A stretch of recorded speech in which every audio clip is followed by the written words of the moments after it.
Chers spectateurs, nous sommes ici au nom de l'Institut suédois à Paris pour célébrer le centenaire des ballets suédois à Paris entre 1920 et 1925. Ils avaient commencé par Rolf de Maré qui était le mécène et administrateur, et Jean Berlin qui était le chorégraphe et le danseur. Ils sont venus à Paris en 1920 donc au Théâtre des Champs-Élysées où ils ont nommé Jacques Hébertot directeur. Alors nous sommes ici, Erik Mattsson qui est expert des ballets suédois au musée de la danse de Stockholm, alors que nous aurions dû être à Paris, à l'Institut suédois, à une table ronde le 5 novembre. Mais à cause du reconfinement à Paris, bien sûr, nous n'avons pas pu le faire là-bas. Mais à la place, nous avons la chance d'être au musée de la danse à Stockholm, qui a ouvert son exposition sur les ballets suédois à Paris le 25 octobre cette année, donc il y a exactement 100 ans après que ça a commencé à Paris. Et à l'Institut suédois, vous aurez la chance de voir aussi une très belle exposition qui a commencé un peu plus tôt, au début de l'automne, et qui est fermée en ce moment, mais qui va rouvrir dès que c'est possible, et qui sera aussi probablement prolongée. Alors moi, je me suis intéressée au ballet suédois moi-même parce que mon grand-oncle, c'était donc Jean Berlin, et donc j'ai depuis ma tendre enfance entendu parler de lui, écrit une biographie sur lui, et Monsieur Mattsson est commissaire de cette très très belle exposition qui va nous en parler un petit peu. On va faire un petit tour d'horizon, et ça c'est un petit plus que vous avez parce que nous sommes ici et pas à Paris, c'est que vous pourriez voir un petit peu de cette belle exposition. Et Erik, je voulais te demander, donc les ballets suédois, c'était pas simplement des ballets, mais c'était aussi considéré comme des tableaux vivants ou des spectacles vivants. Est-ce que vous pourriez nous expliquer un tout petit peu ce que ça voulait dire? Les ballets suédois étaient vraiment une rencontre entre l'art visuel et l'art de la danse. C'est cela qui était au centre de cette compagnie. Cela est issu surtout des deux personnes qui étaient au centre de cette aventure, Rolf de Maré, avec son grand intérêt pour l'art, et Jean Berlin, qui était danseur et chorégraphe. Ensemble, ils ont créé une sorte d'art scénique où les aspects visuels et chorégraphiques se rencontrent et interagissent et créent ainsi une unité, je dirais. Mais il ne s'agit pas seulement de l'art visuel et de la danse, mais aussi le cinéma, la mode et bien sûr beaucoup la musique. Et tout ceci interagit en une sorte d'œuvre d'art totale. Les mariés de la Tour Eiffel, par exemple, créé par Jean Cocteau, contient des dialogues parlés et ainsi cette œuvre devient une sorte de théâtre dansé d'une autre façon que le ballet traditionnel. Parce qu'il faut aussi se souvenir qu'il n'y avait pas de troupe de danse à l'époque. Il y avait quelques danseurs, et je sais qu'en Suède, par exemple, il y avait les danseurs, ils dansaient ballet de l'opéra, mais ils étaient plus comme des statistes ou des stagiaires derrière les chanteurs. Et en fait, la première troupe de ballet, comme nous l'entendons aujourd'hui, c'était les ballets russes, qui donc étaient très connus en France. Mais donc cette troupe a été conçue en Suède par des Suédois, par Jean Berlin, qui avait donc, avec Rolf de Maré bien sûr, et Hébertot aussi, ils ont donc pris des jeunes danseurs de l'opéra de Stockholm, c'est bien ça? C'est ça, oui. ce que font Rolf de Marais et Jean Berlin. Ils envoient Jacques Hébertot à Stockholm, début de 1920. Et c'est ainsi Hébertot qui est chargé de signer les contrats avec les danseurs suédois de l'opéra. Quand il a terminé sa mission, il a complètement drainé les ballets de l'opéra de leurs danseurs. Il avait signé le contrat avec un tiers des danseuses femmes pour créer cette nouvelle compagnie. Beaucoup de ces danseurs étaient très jeunes, ils avaient 15, 16, 17 ans, et ils partent ainsi pour la plus grande aventure de leur vie. Ils n'avaient jamais été à l'étranger, ils avaient grandi durant la Première Guerre mondiale et la grippe espagnole. Les frontières avaient été fermées et en tout cas, il avait été très difficile de voyager. Donc pour la plupart, c'est la première fois qu'ils quittent la Suède. Ils partent pour un contrat de 3 ans à Paris. Pour Jean Berlin, c'était quand même un petit peu différent. Il avait voyagé quand même un peu plus. Il venait d'une famille, du nord de la Suède, une famille de marins, et c'était la mère qui était une musicienne, et il avait 3 frères, et ils étaient tous pas du tout intéressés par la musique ni la danse, sauf Jean. Et la maman, elle a quitté le mari et les enfants, ce qui était un énorme scandale à l'époque. Et elle est venue avec le petit Jean à Stockholm. Et elle l'a laissé chez son frère. Et donc, et elle est partie, elle, faire sa vie de musicienne. Et Jean n'a pas beaucoup revu ses parents, ce qui lui a laissé une grande blessure, mais peut-être aussi qui a amené à cette créativité. Le frère, donc son oncle, l'a amené à l'Opéra de Stockholm. C'est comme ça qu'il a pu commencer comme danseur. Donc lui, il connaissait bien ces jeunes danseurs et danseuses à Stockholm. Ils étaient déjà comme un petit ensemble. Quand le projet des ballets suédois démarre en 1920, Jean Berlin a alors 27 ans.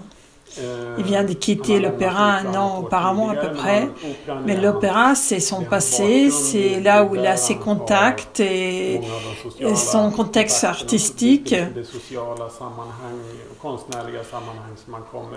Donc ces danseurs qui ont 15, 16, 17 ans, c'est évident que la troupe devient un nouveau contexte social pour eux, un peu comme une famille, où Jean constitue peut-être une sorte de modèle plus âgé pour eux. Il avait eu la formation il avait été formé par Fokine, aussi bien à Stockholm qu'à Copenhague. Il avait commencé à être connu en tant que chorégraphe. Il était à un niveau différent des autres danseurs. Et ensuite, au sein de ballet suédois, ça devient très clair à quel point cette cohésion sociale entre les danseurs, mais aussi avec le personnel administratif, comme les personnels de vestiaire, les secrétaires, les caissiers, les répétiteurs, etc. Et tout le monde s'entend. Jean Berlin bouge entre ces deux mondes. Et il a évidemment sa vie avec Rolf. Ils vivent ensemble, ils passent leurs loisirs ensemble, en grande partie. Et bien sûr, ils travaillent aussi ensemble.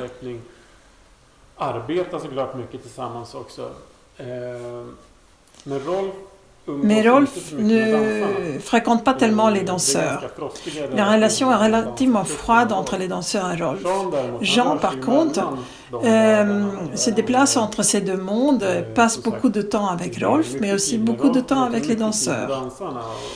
Il leur donne des cours tous les matins, il répète avec eux dans la journée et ils font leur spectacle dans la soirée. Les danseurs racontaient après à quel point ils appréciaient Jean. Ils trouvaient qu'il était gentil et un bon pédagogue. Mais il avait aussi des problèmes d'alcool durant son temps au sein de ballet suédois, ce qui pouvait poser des problèmes. On vient juste de recevoir un matériel fantastique, source d'archives fantastiques, le journal d'une jeune danseuse, Margit Voland, qui raconte ses années au sein des ballets suédois. Elle raconte justement ce qu'elle pense de Jean et Rolf, comment elle les voyait, mais aussi elle raconte l'alcoolisme accru de Jean.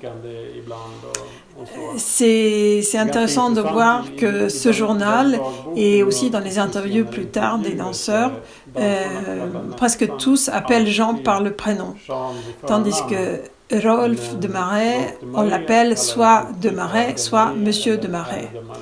C'est assez clair, il y a un niveau assez clair de niveau qui dit long sur leur contact et le type de relation qu'ils avaient. Et pour récapituler, revenir un petit peu en arrière aussi, je voudrais parler un petit peu de la rencontre de Jean avec Fokine. Jean, c'était un créateur et d'après mes archives, il était déjà depuis un très jeune âge intéressé par la chorégraphie, il faisait ses propres chorégraphies et l'opéra de Stockholm était assez statique et il n'avait pas vraiment l'impression de pouvoir s'exprimer comme il voulait. Et Fokine est venu, donc les ballets russes étaient déjà connus en France, en Europe, et Fokine était venu donc comme danseur et chorégraphe en 1913 à Stockholm. Et je sais que Jean a beaucoup dansé pour lui, il a beaucoup apprécié Fokine, il a continué d'étudier avec Fokine, qui ensuite, il y a eu la révolution russe, nous ne l'oublions pas, en 1917. Et Fokine, il est parti à Copenhague où il s'est installé. Et Jean est venu avec d'autres danseurs aussi de l'opéra danser et apprendre et avoir son propre studio avec Fokine. Et est-ce que vous pensez que l'inspiration des ballets russes et de Fokine, est-ce que ça a été aussi quelque chose qui l'a poussé à créer les ballets suédois à Paris au lieu de Stockholm? Un projet de cette envergure qui était les ballets suédois n'a jamais pu être réalisé en Suède. C'est la raison principale pour laquelle ils n'ont pas été créés ici à Stockholm et qu'on est allé le faire ailleurs. Paris, à l'époque, était l'alternative évidente. Paris était à l'époque la capitale mondiale de la danse et de la culture, et c'est là aussi que se trouvaient les ballets russes. Même si c'était une compagnie qui tournait beaucoup, leur base était à Paris. Les ballets russes étaient le grand modèle pour les ballets suédois, et s'ils n'avaient pas existé, le ballet suédois n'aurait pas existé non plus. Comme tu l'as dit, la formation de Jean Berling par Fokine était tout à fait centrale là-dedans. Et comment Berling a appris le style de Fokine, comment il a ensuite développé pour créer son propre type de chorégraphie et style chorégraphique à partir de là. À Paris, il y avait aussi tous ces artistes dont Rolf de Marais commençait à collectionner les œuvres pour créer sa collection d'art. Il y avait une haute société, il y avait une vie culturelle riche et vivante dont on pourrait faire partie. Mais c'est aussi vrai que les ballets russes avaient préparé un peu le terrain et rendu ceci possible. Le ballet est devenu une forme d'art à la mode depuis leur création en 1909. Il y avait aussi le problème évidemment que Jean et Rolf avaient une relation autre que simplement des partenaires de travail. Ils étaient aussi partenaires et amants dans la vie. Et en Suède, à l'époque, l'homosexualité était interdite par la loi. Donc, et Paris, des années 20, c'était les années folles. On avait le droit, l'homosexualité était acceptée. Et comme vous avez dit, et beaucoup d'artistes, c'était le centre de la vie artistique. Il y avait aussi le McCarthyisme en Amérique. Il y avait beaucoup d'artistes qui venaient des États-Unis aussi, des Noirs, comme Josephine Baker, par exemple, qui a dansé plus tard aussi au Théâtre des Champs-Élysées. Et donc, ils sont arrivés dans cette atmosphère. Et je pense qu'il y avait le Suédois Nils Dardel qui a fait beaucoup d'introductions aussi à Rolf de Maré ainsi que Alberto à Paris. Et vous pouvez nous dire un petit peu plus ceux qui ont travaillé avec eux. Il y avait Jean Cocteau, il y avait...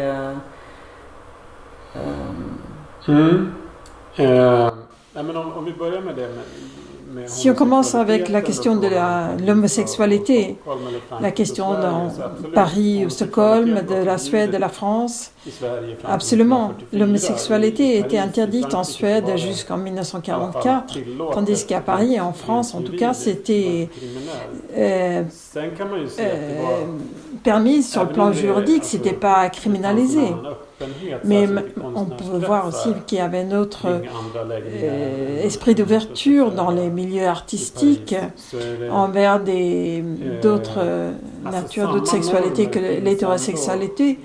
Mais les mêmes normes existaient là comme en Suède. On pouvait voir par exemple dans les articles de la presse qu'il y avait une homophobie relativement courante à Paris aussi à cette époque. Même si, comme je viens de le dire, juridiquement c'était autorisé. Mais dans les cercles d'amis et artistiques que fréquentaient Rolf et Jean à Paris, là, il y avait un esprit beaucoup plus libéral et permissif que dans d'autres milieux de la société.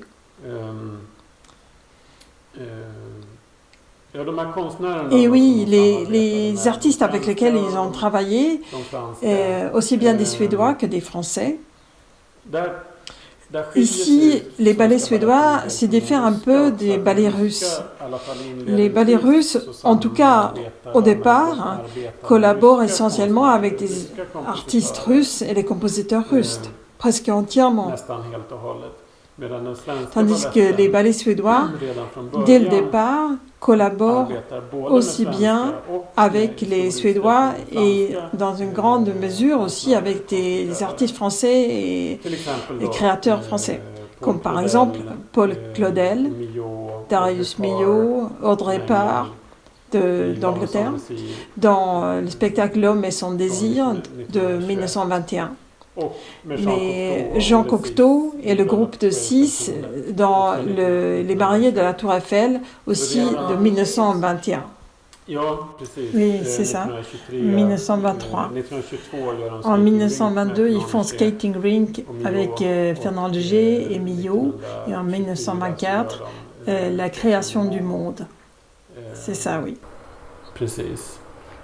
Et est-ce que les décors, les costumes, la musique, est-ce que c'est plus important dans les tableaux vivants qui étaient les ballets suédois que, par exemple, pour les ballets russes qui étaient vraiment un ballet beaucoup plus qu'une scène de théâtre? Parce que je sais aussi que pendant les tournées, ils amenaient tous leurs costumes, leurs décors, ceux qui s'occupaient de la luminosité. Ça devait être très très compliqué. Est-ce que c'était vraiment ça qui était important pour les ballets suédois? Oui,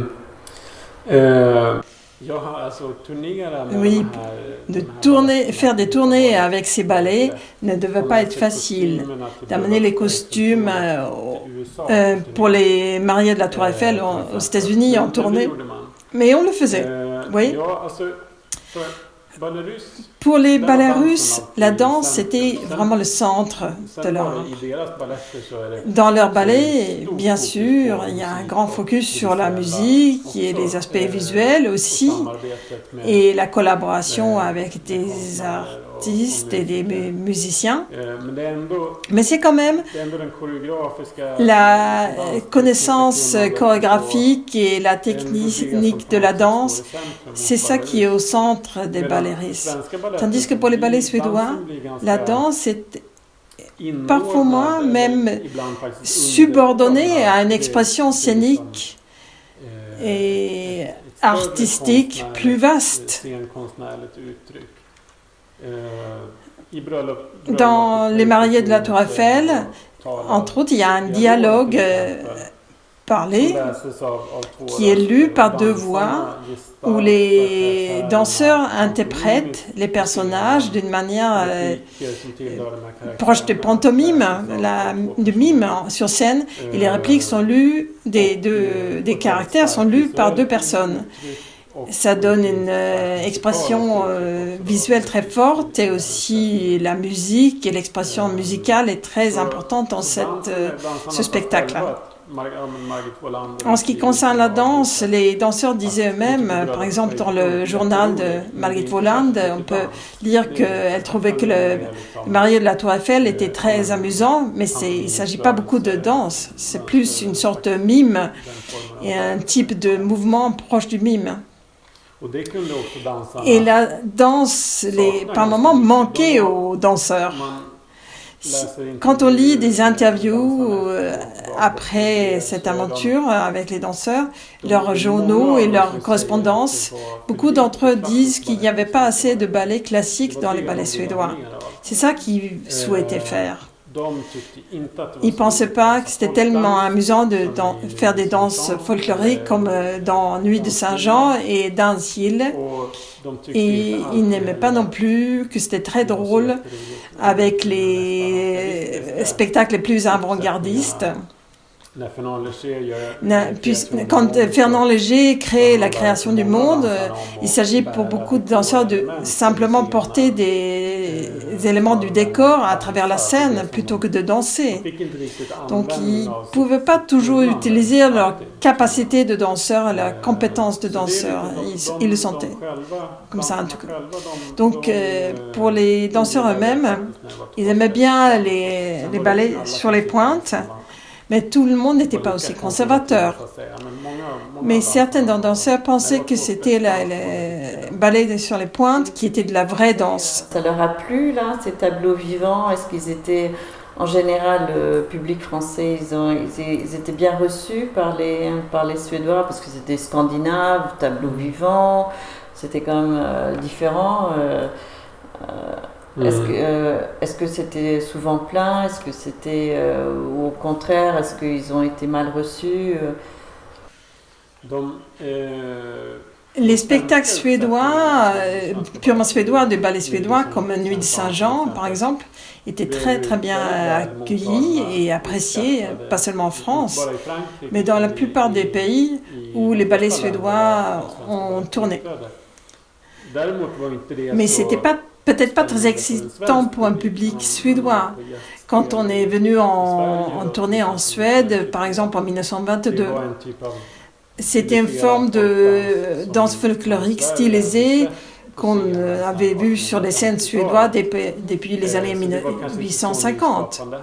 Donc c'était pas très novateur ici en Suède, tandis qu'à l'étranger, à Paris par exemple, c'était quelque chose d'exotique.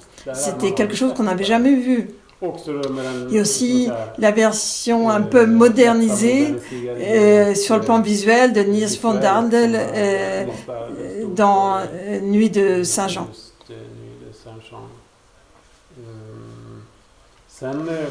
Il y avait des différences très très grandes dans les 26 productions que les ballets suédois ont créées. Si on les compare, on a une impression très kaléidoscopique, très hétéroclite. Il y avait plein de visions artistiques et esthétiques et expressions dans ces ballets. On a le côté très très suédois dans le Nuit de Saint-Jean avec la musique de Hugo Olvén, avec le décor de Dardel, avec la danse autour du mât de la Saint-Jean, les bagarres entre ivrognes, une histoire d'amour durant la nuit. Et puis on a le côté très très français avec le marié de la Tour Eiffel de Jean Cocteau, qui par évidence se passe à la Tour Eiffel. Il n'y a pas d'autre lieu possible. qui est une sorte d'ironie, de moquerie de la bourgeoisie française, où il y a un grand nombre de caractères français très stéréotypiques qui entrent en scène. Et ça aussi, ça a été beaucoup apprécié par le public français aussi. Ça a dû bien plaire à Jean Berlin, qui était un peu un coquin, et ça devait être plus difficile pour Rolf de Marais, qui lui-même était très bourgeois, haute bourgeois. D'ailleurs, ils se sont installés à 2 rue Saint-Simon à Paris, dans le 7e, avec donc tous les tableaux, comme vous avez dit, que Rolf a pu acheter bon marché, parce que tous ces jeunes créateurs, voulaient évidemment vendre, comme il y avait aussi les Delaunay, par exemple, qui habitaient à côté de chez eux, Marie Laurencin. Mais pour en revenir un petit peu à l'idée des danseurs, il y avait ce contrat de 3 ans où les jeunes danseurs ont été très très bien payés, d'ailleurs par Rolf de Marais, mais leurs contrats ont fini au bout de 3 ans, et il y en a qui n'étaient pas contents justement parce qu'elles ne dansaient pas assez. Il y a eu un schisme à ce moment-là, en 1923, au sein de la troupe, qui a quand même continué, mais qui a continué un petit peu différemment. Est-ce que vous pouvez nous expliquer un petit peu comment ça s'est passé? Dès le départ, il était clair qu'il n'y aura qu'un seul étoile, un seul star dans les ballets suédois, et c'était Jean Berling. Jenny Hasselqvist, qui était en fait la danseuse la plus connue de cette troupe au départ. C'était une star de cinéma, elle était la danseuse la plus connue en Suède à l'époque. Elle n'a participé dans la compagnie que pendant 3 mois, et ensuite il y a eu un clash entre elle et Jean, et elle a quitté les ballets suédois déjà en janvier 1921. Elle n'a pas eu l'espace qu'elle considérait avoir droit d'obtenir.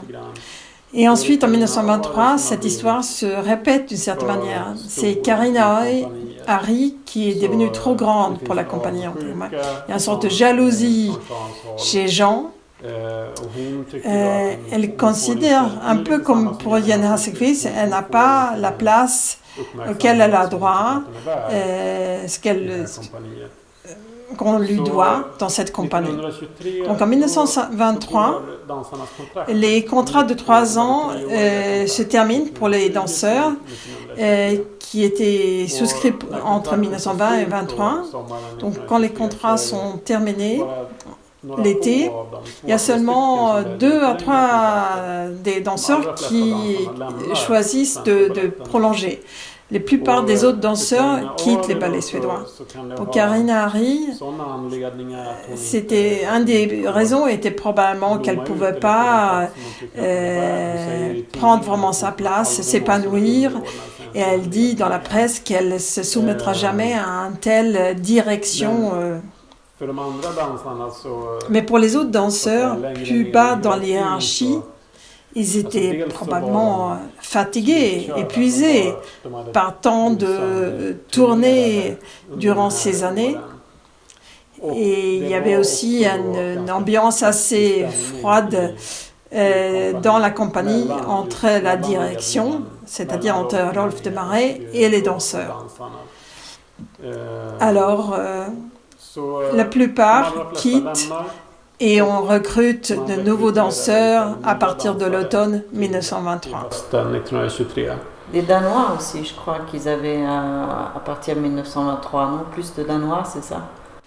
Exactement. Les danseurs hommes, les premiers qu'on recrute en 1920, la plupart venaient de Copenhague. Parce qu'il n'y avait pas de danseurs d'une qualité suffisante dans le domaine de la danse masculine à l'époque, en Suède. Il fallait se tourner vers le Danemark ou la Russie, où il y avait une tradition vivante de danseurs hommes. Alors, 6 des danseurs venaient du Théâtre Royal de Copenhague. La plupart de ceux quittent la troupe en 1923. La nouvelle troupe qu'on engage est constituée d'une toute nouvelle groupe de danseurs de Suède et de Danemark, mais aussi des danseurs norvégiens, finlandais, des danseurs de Russie et de la Grande-Bretagne, et aussi d'Allemagne, par exemple. Cette deuxième troupe qu'on recrute en 1923, elle est tout à fait beaucoup plus hétérogène. Ce n'est plus... Dans la première troupe, il y avait 13 danseuses, venaient toutes de l'Opéra de Stockholm. Soit directement, soit parce qu'elles y avaient déjà travaillé. Mais il y avait une autre entente depuis le départ. Dans la deuxième troupe, c'est plus un mélange des différentes origines. Et en plus de ça, ils avaient des contrats plus courts. Dans cette deuxième troupe, on pouvait avoir un contrat pour seulement une tournée de 3 mois, par exemple. On arrête de signer des contrats longs. Donc la troupe et la compagnie, dans son ensemble, n'est plus aussi homogène et c'est plus la même ambiance solidaire. Mais pourtant, la langue commune des ballets et de Jean, donc, qui était le professeur, était le français. Il faut savoir, à l'époque, on parlait français en tant que professeur de danse, donc ils avaient quand même cette langue en commun. Et donc, ils ont continué avec cette nouvelle compagnie, enfin en partie nouvelle compagnie, à tourner. Ils ont fait énormément de tournées, ils ont été en Amérique aussi. Et quand ils sont revenus d'Amérique, la dernière représentation au Théâtre des Champs-Élysées avait déjà été organisée par Picabia, entre autres, et s'appelait Relâche. Est-ce que vous pouvez nous parler un petit peu de Relâche, parce que c'est assez drôle comment ça a été présenté, mais c'était un petit peu le bouquet final des ballets suédois, en tout cas au Théâtre des Champs-Élysées. Tout à fait. Relâche est probablement l'œuvre la plus avant-gardiste créée par les ballets suédois. Comme souvent, les idées et les nouvelles visions viennent de l'extérieur pour les ballets suédois. Dans ce cas-ci, c'est Francis Picabia et Erik Satie qui ont eu l'idée. Souvent, on l'appelle un happening 30 ans d'avance. C'est un ballet dadaïste sans véritable ligne narratrice. Elle aurait dû être créée en novembre 1924, mais Jean Berlin est tombé malade, probablement une surcharge de travail. En tout cas, il a été annulé. Mais on n'a pas eu le temps en informant le public. Et quand ils sont arrivés, c'était marqué sur la porte « Relâche ». Mais en fait, les spectacles étaient vraiment annulés. Et qu'est-ce qui était marqué d'autre sur l'affiche? C'était venez avec des lunettes noires, c'est ça, et bouchez-vous les oreilles. C'était très surréaliste. Oui, exactement. Ça devient très évident qu'ils utilisent ici la provocation d'une manière humoristique. On utilise la provocation pour se faire remarquer, pour être différente. Peut-être pas tellement pour fâcher le public, mais pour attirer le public. Il y avait une nouveauté aussi, il y avait le film... comment il s'appelait, l'Entracte, c'est ça? Ah, precis. Ja, den är helt... Ça, il est complètement fou, ce film aussi.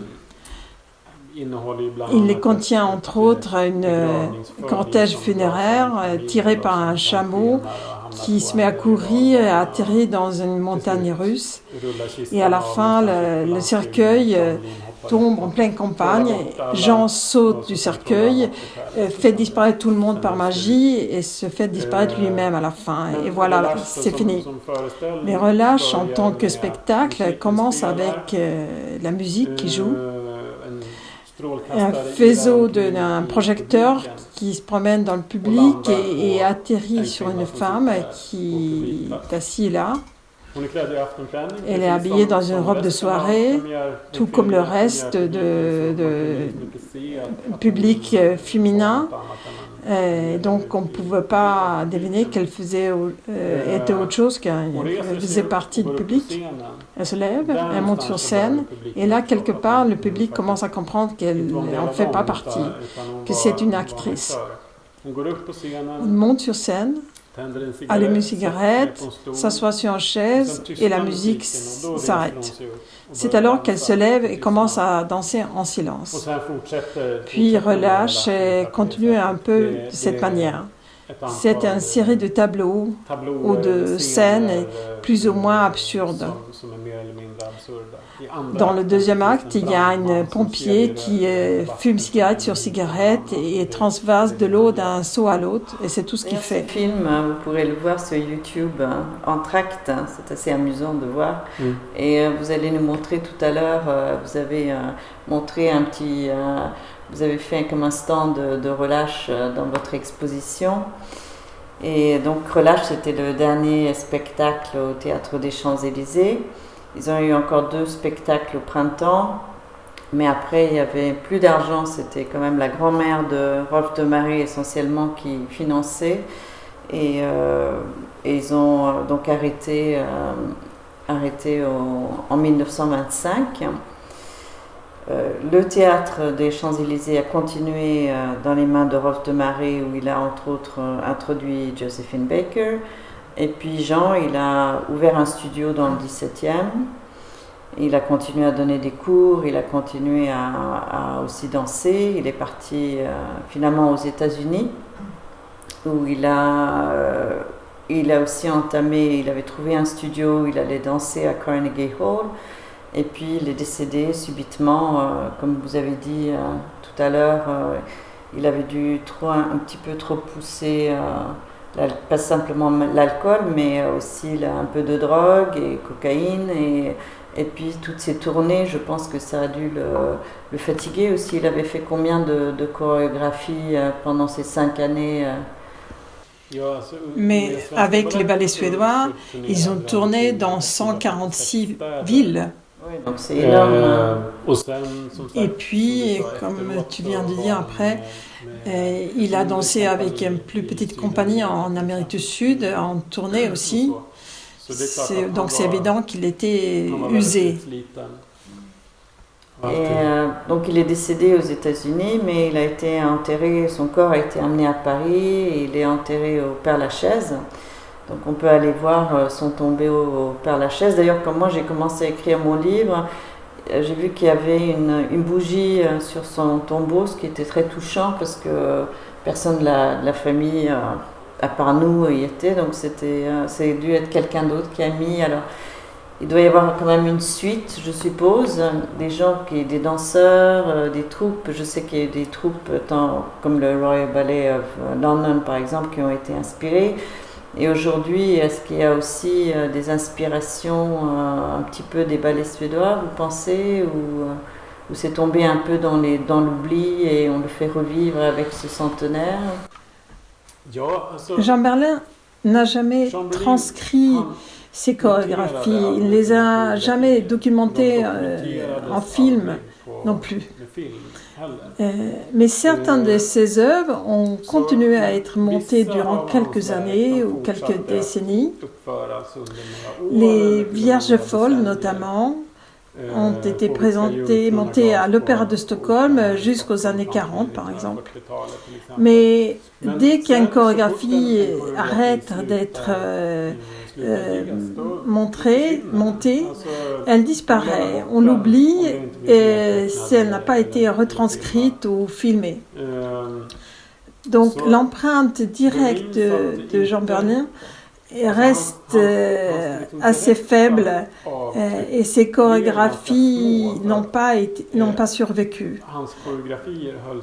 Les ballets suédois en tant que projet, par contre, comme une aventure avec sa jeunesse et sa créativité, et le focus qu'on donnait à la collaboration entre artistes et au-delà des frontières artistiques, cela reste une source d'inspiration créée par les ballets suédois.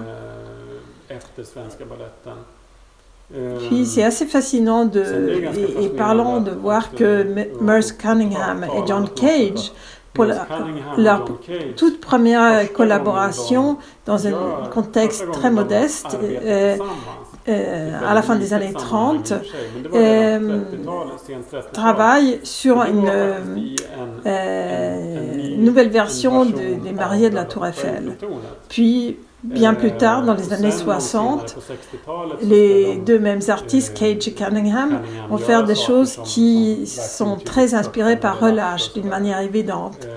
Donc, ils ont inspiré de cette manière-là, absolument. På sådana sätt, absolut. Merci pour venir voir l'exposition à l'Institut suédois et puis aussi au Théâtre des Champs-Élysées. Vous pouvez aller au premier étage voir les affiches aussi, quelques affiches. Et voilà, merci beaucoup. Merci beaucoup.